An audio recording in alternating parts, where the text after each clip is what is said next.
Hi everyone, and welcome to Creative Chelsea.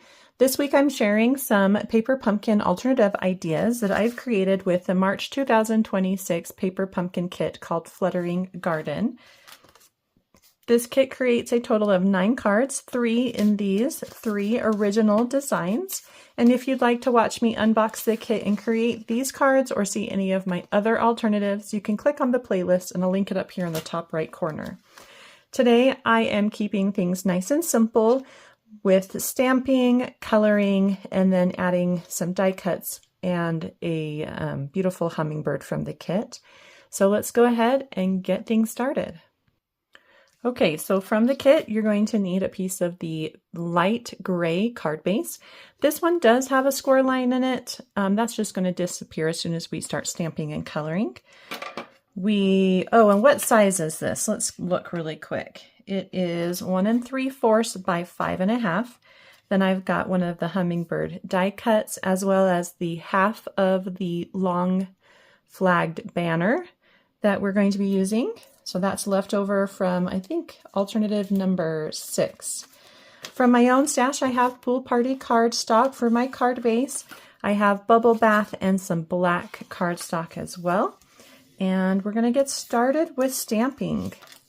So you're going to take your basic gray ink spot and the beautiful flower garden image, and we're just going to stamp it right across this whole light basic gray piece. And we want that score line, if yours has one, to be at the bottom. That's where it's going to get hidden the best. And this image is taller than this piece of cardstock, so you can really play around with the way you stamp it. It doesn't have to show the whole flower or the whole image in any way, so just go ahead and have some fun with it. Stamp it at different heights for sure.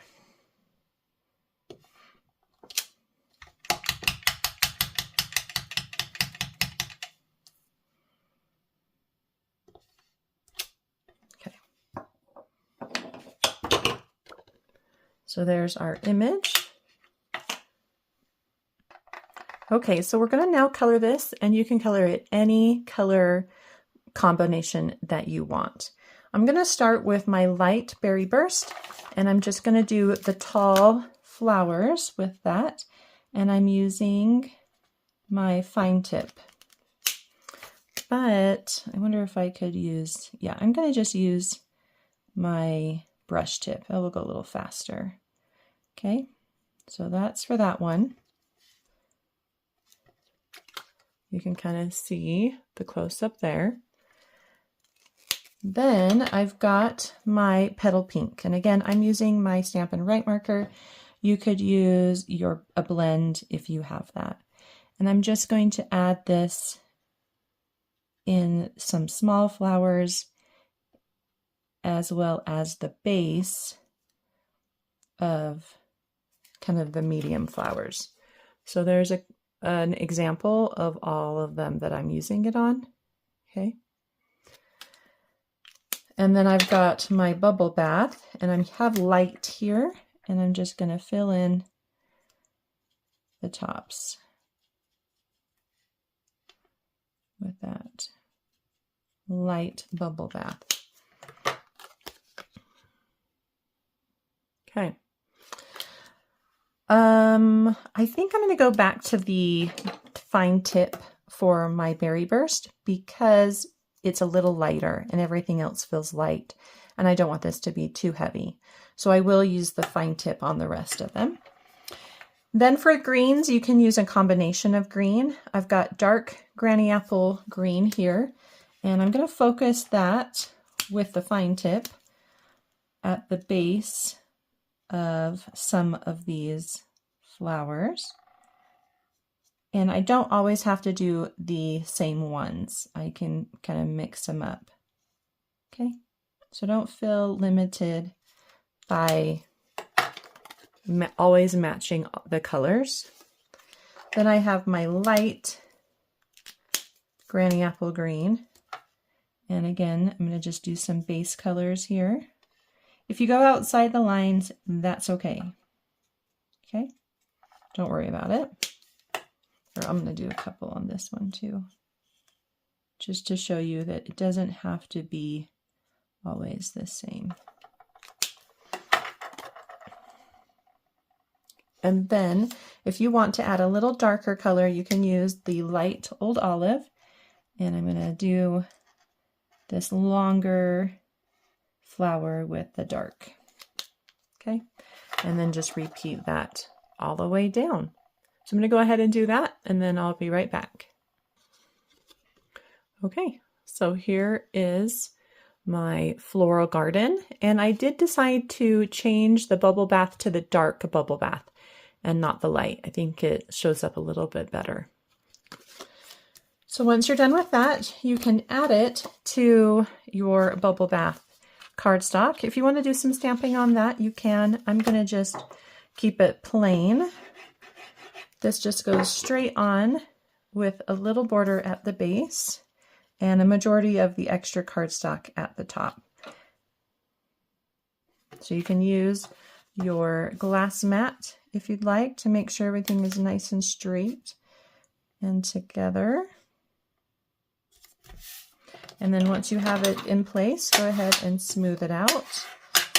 And then we are going to add it to our card base. But before we do that, we're going to stamp this tiny little image in Pool Party ink. It's this little triangle of flowers. And I thought it would be perfect to put up in the corner on this card base. So just rotate around and put it close to the corner.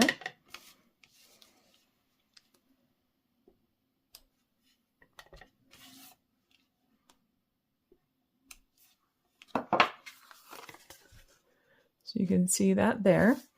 And then we'll add our garden with some dimensionals. You could also wrap some twine around this if you wanted to. There's lots of options for bringing, for adding to this card.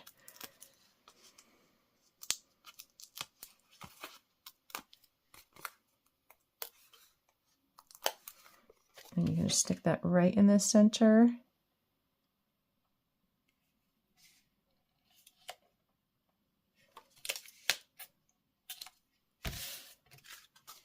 Okay.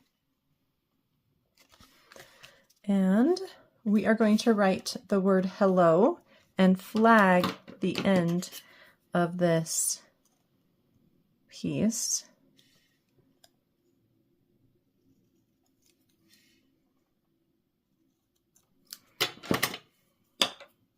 So again, I've got a little black marker here, and I'm just going to write the word hello.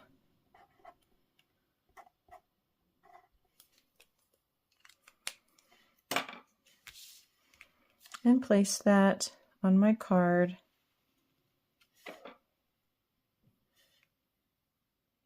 I'm going to wait and see where the beautiful falls, and then I will be able to decide where I want to put it. I'm going to add some foam adhesive sheet to the back of some black cardstock.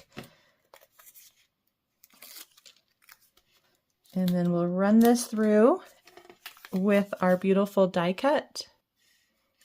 And I'll be right back. Okay, let's go ahead and remove the inside pieces of this die cut. And then let's go ahead and take out our die cut. Okay, be very gentle with it. So we're just going to put it, I'm thinking maybe right here.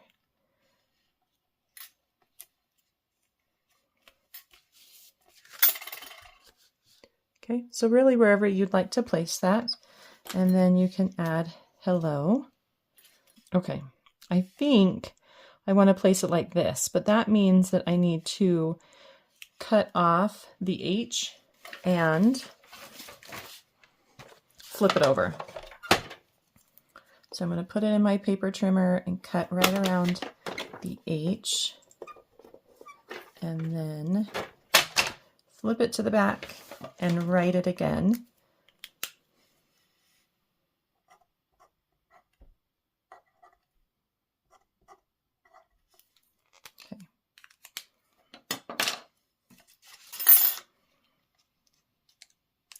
and I can kind of tuck it into that corner with a little bit of the bee on top. So I'm going to add a little liquid adhesive along the bottom edge since it will be hanging off just a little. And then just bring that down so that everything connects. And I like the way that looks. Here is my original, and I also like the way that looks. So you really can kind of play around with it. It doesn't need to be exactly like mine. Then let's add our butterfly, or not butterfly, our hummingbird. Then let's go ahead and add our hummingbird with a dimensional.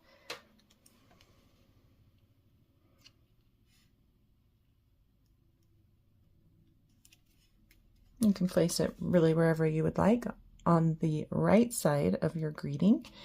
And then I didn't do this because I wasn't sure how many I would have left over, but it seems like I have quite a bit. So let's go ahead and add some of the glitter dots.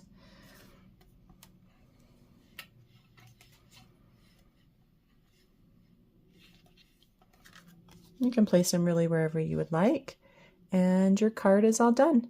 Well, I hope you enjoyed watching me create this beautiful card today. If you're interested in getting your own paper pumpkin kit, please use the link below to subscribe. And if you would like to see written instructions or close-up images on how I created this card, you can visit my blog, creativechelsea.com. Thanks so much for watching. Have a creative day. Bye.